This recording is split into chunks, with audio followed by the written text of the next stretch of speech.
ناجی جب شراب اور رقص میں محو ہوتا تھا تو کوئی مقل ہونے کی جرت نہیں کر سکتا تھا۔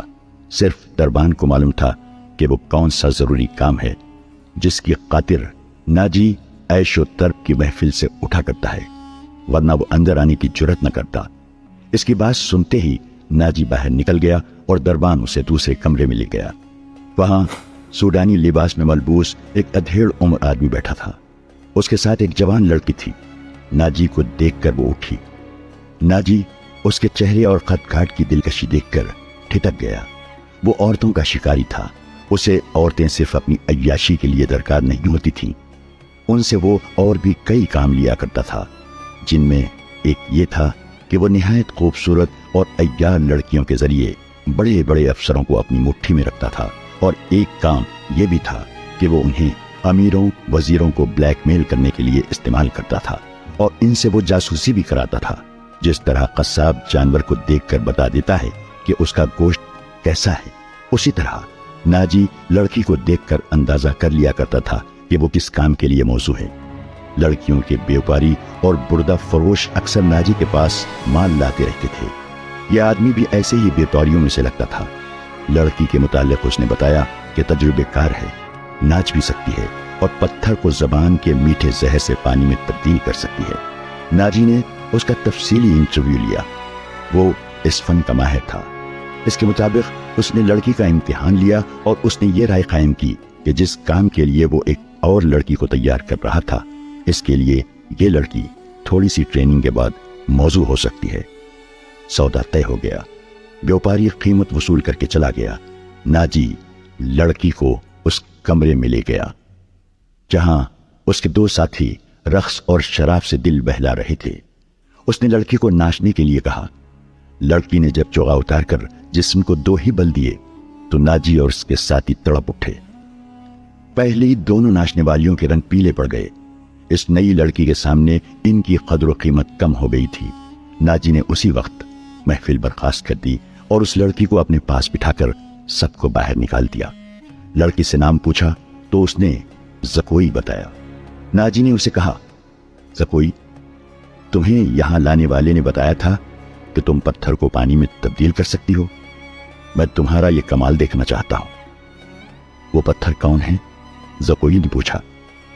نیا امیر مصر، ناجی نے جواب دیا۔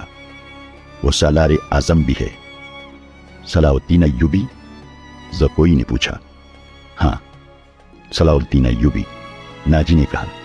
اگر تم اسے پانی میں تبدیل کر دو تو اس کے وزن جتنا سونا تمہارے قدموں میں رکھ دوں گا۔ وہ شراب تو پیتا ہوگا؟ نہیں، ناجی نے جواب دیا۔ شراب، عورت، ناچ گانے اور تفریح سے وہ اتنی ہی نفرت کرتا ہے جتنی ہر مسلمان کنزیر سے کرتا ہے۔ میں نے سنا تھا کہ آپ کے پاس لڑکیوں کا ایسا طلسم ہے جو نیل کی روانی کو روک لیتا ہے۔ زکوئی نے کہا۔ کیا وہ طلسم بیکار ہو گیا ہے؟ میں نے ابھی آزمایا نہیں، ناجی نے کہا۔ یہ کام تم کر سکتی ہو۔ میں صلاح الدین ایوبی کی عادتوں کے متعلق تمہیں بہت کچھ بتاؤں گا۔ کیا آپ اسے زہر دینا چاہتے ہیں؟ زکوئی نے پوچھا۔ ابھی نہیں، ناجی نے جواب دیا۔ میری اس کے ساتھ کوئی دشمنی نہیں، میں صرف یہ چاہتا ہوں کہ وہ ایک بار کسی تم جیسی لڑکی کے جال میں پھنس جائے، پھر میں اسے اپنے پاس بٹھا کر شراب پلاؤں۔ اگر اسے قتل کرنا مقصود ہوتا تو میں یہ کام حشیش سے نہایت آسانی سے کرا سکتا تھا۔ یعنی آپ اس کے ساتھ دشمنی نہیں، دوستی کرنا چاہتے ہیں؟ زکوئی نے کہا۔ اتنا برجستہ جملہ سن کر ناجی چند لمحے لڑکی کو دیکھتا رہا۔ وہ اس کی توقع سے زیادہ ذہین تھی۔ ہاں زکوئی، ناجی نے اس کے ملائم بالوں پر ہاتھ پھیر کر کہا۔ میں اس کے ساتھ دوستی کرنا چاہتا ہوں، ایسی دوستی کہ وہ میرا ہم نوالا ہم پیالہ بن جائے۔ آگے میں جانتا ہوں کہ مجھے اس سے کیا کام لینا ہے، ناجی نے کہا اور ذرا سوچ کر بولا۔ لیکن میں تمہیں یہ بھی بتا دینا ضروری سمجھتا ہوں کہ ایک جادو صلاح الدین ایوبی کے ہاتھ میں بھی ہے۔ اگر تمہارے حسن اور ناز و انداز پر اس کا جادو چل گیا تو میں تمہیں زندہ نہیں رہنے دوں گا۔ اگر تم نے مجھے دھوکہ دیا تو تم ایک دن سے زیادہ زندہ نہیں رہ سکو گی۔ صلاح الدین ایوبی تمہیں موت سے بچا نہیں سکے گا۔ تمہاری زندگی اور موت میرے ہاتھ میں ہے، تم مجھے دھوکہ نہیں دے سکوگی، اسی لیے میں نے تمہارے ساتھ کھل کر باتیں کی ہیں، ورنہ میرے رتبے اور حیثیت کا آدمی ایک پیشہ ور لڑکی کے ساتھ پہلی ملاقات میں ہی ایسی باتیں کبھی نہ کرتا۔ یہ آپ کو آنے والا وقت ہی بتائے گا کہ کون کس کو دھوکہ دیتا ہے، زکوئی نے کہا۔ مجھے یہ بتائیے کہ صلاح الدین ایوبی تک میری رسائی کس طرح ہوگی؟ میں اسے ایک جشن میں بلا رہا ہوں، ناجی نے کہا۔ اسے رات اپنے ہاں رکھوں گا اور تمہیں اس کی خوابگاہ میں داخل کر دوں گا۔ میں نے تمہیں اسی مقصد کے لیے بلایا ہے، آگے میں سنبھال لوں گی۔ وہ رات گزر گئی اور پھر اور کئی راتیں گزر گئیں۔ صلاح الدین ایوبی انتظامی کاموں میں اور نئی فوج تیار کرنے میں اتنا مصروف رہا کہ ناجی کی دعوت قبول کرنے کا وقت نہ نکال سکا۔ علی بن سفیان نے اسے ناجی کے متعلق جو رپورٹ دی اس سے وہ پریشان ہو گیا۔ اس نے علی سے کہا، تو اس کا مطلب یہ ہے کہ یہ شخص صلیبیوں سے زیادہ خطرناک ہے، یہ ایک سانپ ہے جسے مصر کی امارت آستین میں پال رہی ہے۔ علی بن سفیان نے ناجی کی تقریب کاری کی تفصیل سنائی کہ اس نے کس طرح کس بڑے آدمی کو اپنے ہاتھ میں لیا اور انتظامیہ میں من مانی کرتا رہا۔ پھر کہا، اور جس سوڈانی سپاہ کا وہ سالار ہے وہ ہماری بجائے اس کی وفادار ہے، کیا آپ اس کا کوئی علاج سوچ سکتے ہیں؟ صرف سوچ ہی نہیں سکتا، صلاح الدین ایوبی نے جواب دیا۔ علاج شروع کر چکا ہوں۔ مصر سے جو سپاہ بھرتی کی جا رہی ہے اسے میں سوڈانی محافظوں میں گٹ مٹ کر دوں گا، پھر یہ فوج سوڈانی ہوگی نہ مصری۔ ناجی کی یہ طاقت بکھر کر ہماری فوج میں جذب ہو جائے گی۔ ناجی کو میں اس کے صحیح ٹھکانے پر لے آؤں گا، اور میں یہ بھی وثوق سے کہہ سکتا ہوں کہ اس نے صلیبیوں کے ساتھ جو گڑھ جوڑ کر رکھا ہے۔ علی بن سفیان نے کہا، آپ سلطنت اسلامیہ کو ایک مضبوط مرکز پر لا کر اسلام کو وسعت دینا چاہتے ہیں، مگر ناجی آپ کے خواب کو دیوانے کا خواب بنا رہا ہے۔ تم اس سلسلے میں کیا کر رہے ہو؟ یہ مجھ پر چھوڑے، علی بن سفیان نے جواب دیا۔ میں جو کچھ کروں گا وہ آپ کو ساتھ ساتھ بتاتا رہوں گا، آپ مطمئن رہیں۔ میں نے اس کے گرد جاسوسوں کی ایک ایسی دیوار چن دی ہے جس کی آنکھیں بھی ہیں، کان بھی ہیں، اور یہ دیوار متحرک ہے۔ یوں سمجھ لیں کہ میں نے اسے اپنے جاسوسی کے قلعے میں قید کر لیا ہے۔ صلاح الدین ایوبی کو علی بن سفیان پر اس قدر اعتماد تھا کہ اس سے اس کی درپردہ کارروائی کی تفصیل نہ پوچھی۔ علی نے اس سے پوچھا، معلوم ہوا ہے کہ وہ آپ کو جشن پر مدعو کر رہا ہے؟ اگر یہ بات صحیح ہے تو اس کی دعوت اس وقت قبول کیجیے گا جب میں آپ کو بتاؤں گا۔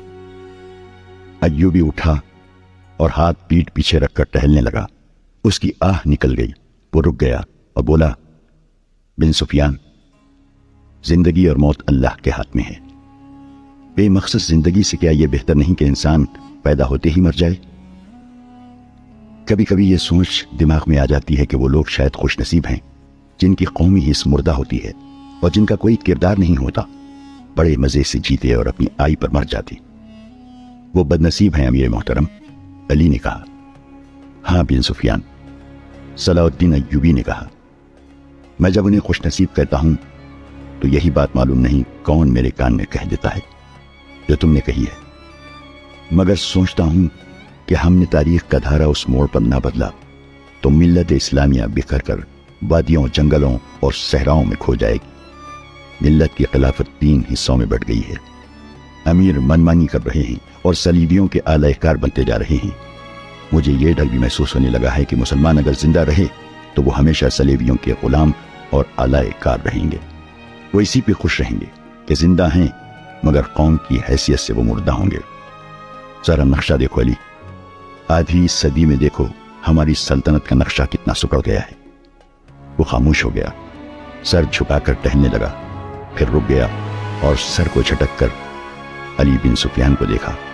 کہنے لگا، جب تباہی اپنے اندر سے اٹھے تو اسے روکنا محال ہوتا ہے۔ اگر ہماری خلافت اور امارتوں کا یہی حال رہا تو صلیبیوں کو ہم پر حملے کرنے کی ضرورت پیش نہیں آئے گی۔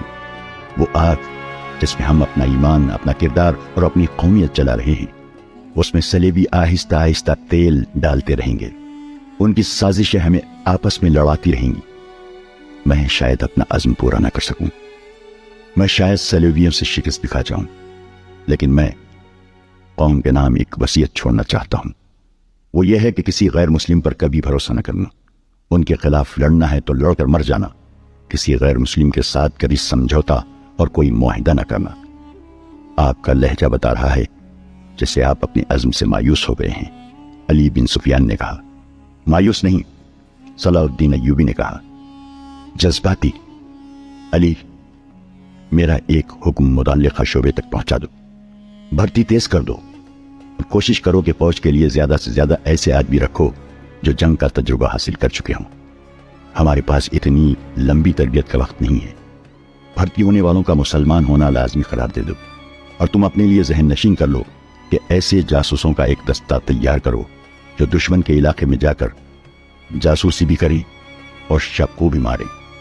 یہ جابازوں کا دستہ ہوگا، انہیں خصوصی تربیت دو۔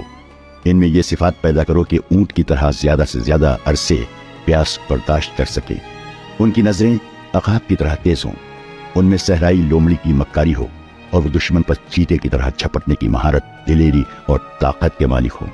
ان میں شراب، حشیش وغیرہ کی عادت نہ ہو، اور عورت کے لیے وہ برف کی طرح یکر ہو۔